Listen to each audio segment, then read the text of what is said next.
नमस्कार, आदाब, सत श्री अकाल, जय भीम, जोहार। मेरा नाम है नवीन कुमार। गजा में हजारों औरतों, बच्चों, बुजुर्गों और निहत्थों का नरसंहार करने वाला इजराइल का दरिंदा प्रधान बेंजामिन नेतन्याहू ईरानी मिसाइलों के आगे थर थर कांप रहा है। उसने कहा है कि ईरान ने मेरे बेडरूम तक में मिसाइल दागी है, मुझे मारने की कोशिश हुई है।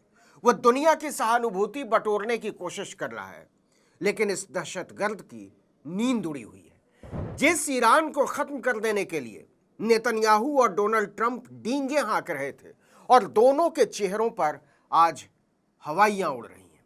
अब नेतन्याहू तो बंकरों में छिपता फिर रहा है।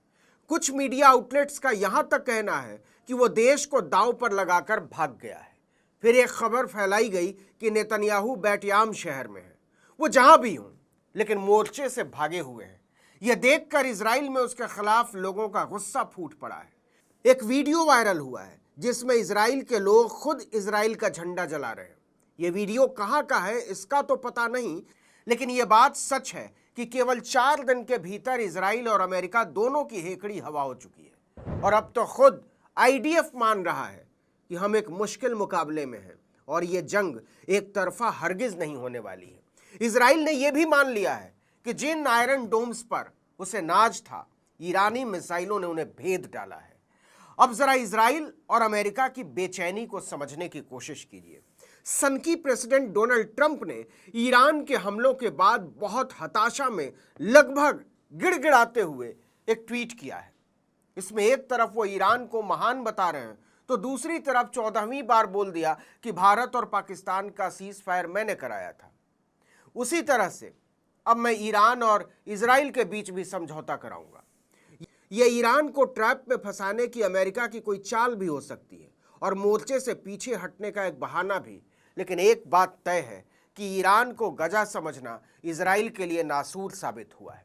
अमेरिकी राष्ट्रपति डोनाल्ड ट्रंप ने अपने सोशल मीडिया प्लेटफॉर्म ट्रूथ पर लिखा है कि दोनों देशों के बीच जल्द ही समझौता करवाना जरूरी हो गया है, लेकिन इसके साथ ही उन्होंने जुबान सिलकर बैठे नरेंद्र मोदी की हालत पर मजा ले लिया है। ट्रंप ने लिखा, ईरान और इजराइल को एक सौदा करना चाहिए और वो सौदा करेंगे, ठीक वैसे ही जैसे मैंने भारत और पाकिस्तान के बीच सीज फायर करवाया। उस मामले में मैंने दोनों देशों के शानदार नेताओं के साथ बातचीत में तर्क, सामंजस्य और विवेक का इस्तेमाल करके अमेरिका के साथ व्यापार करने को कहा और दोनों फटाफट सीज फायर के लिए मान गए। भारत और पाकिस्तान। थोड़ी और शेखी बघारते हुए ट्रंप ने आगे लिखा है, मेरे पहले कार्यकाल के दौरान भी सर्बिया और कोसोवो में कई दशकों से तीखी नोकझोंक चल रही थी। लंबे समय से चल रहा यह संघर्ष युद्ध में बदलने को तैयार था। मैंने इसको रोक दिया। अपने पूर्व राष्ट्रपति जो बाइडेन को लगभग गाली बकते हुए ट्रंप ने कोष्ठक में यानी ब्रैकेट में लिखा है, बाइडेन ने कुछ बहुत ही मूर्खतापूर्ण फैसलों से दीर्घकालिक संभावनाओं को नुकसान पहुंचाया है, लेकिन मैं इसे फिर से ठीक कर दूंगा। वो आगे लिखते हैं, एक और मामला मिस्र और इथोपिया का है। दोनों एक विशाल बांध को लेकर लड़ रहे हैं। उनकी लड़ाई का असर शानदार नील नदी पर पड़ रहा है। मेरे हस्तक्षेप के कारण कम से कम अभी के लिए शांति है और यह इसी तरह बनी रहेगी। इसी तरह हम जल्द ही इजराइल और ईरान के बीच शांति स्थापित करेंगे। मेरे लोग लगातार कॉल्स और मीटिंग्स कर रहे हैं।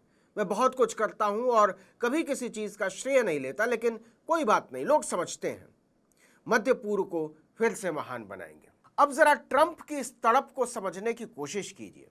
वो कह रहे हैं कि अमेरिका लगातार इजराइल और ईरान के साथ संपर्क में है, हम बैठक कर रहे हैं, फोन कॉल्स कर रहे हैं और जल्द से जल्द युद्ध को रोकने में लगे हुए हैं।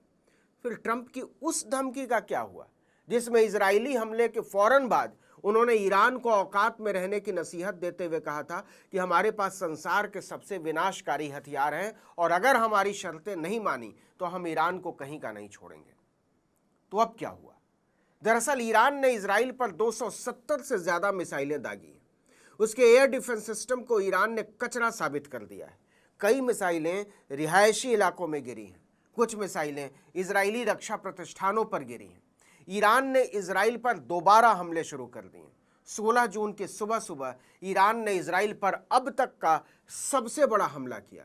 ईरानी सेना ने सेंट्रल इजराइल में कई जगहों पर बैलिस्टिक मिसाइलें दागी। इन हमलों में 8 लोगों की जान चली गई, जबकि 200 से ज्यादा लोग घायल हो गए। अब तक इजराइल में ईरानी हमलों में 22 लोग मारे गए हैं, जबकि कोई 600 से ज्यादा लोग घायल हैं।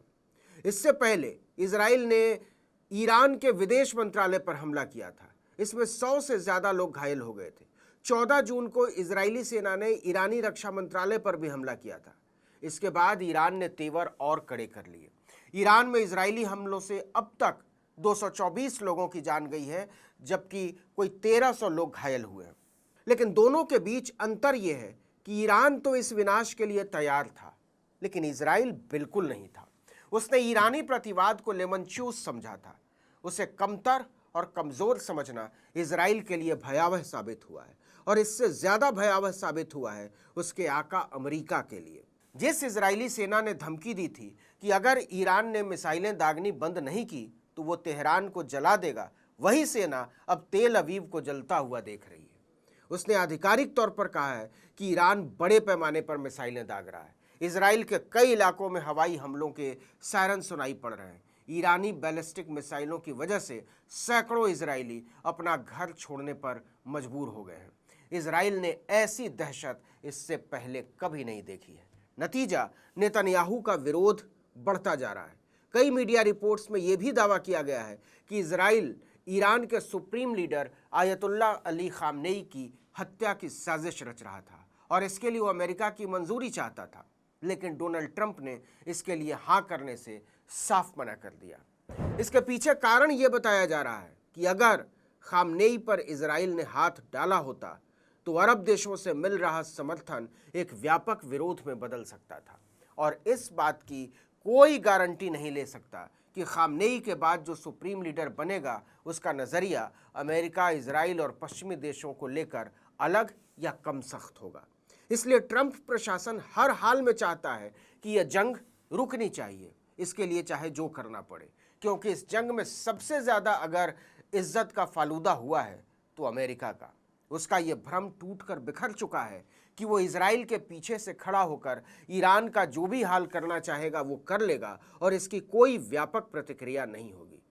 आगे की कहानी यूं है कि इजराइल और अमेरिका किसी भी हाल में इस जंग को रोकना चाहते हैं, और अब वो इसके लिए एक सम्मानजनक रास्ता तलाश रहे हैं। लेकिन इस रास्ते की शर्तें अब अकेले अमेरिका तय नहीं कर सकता।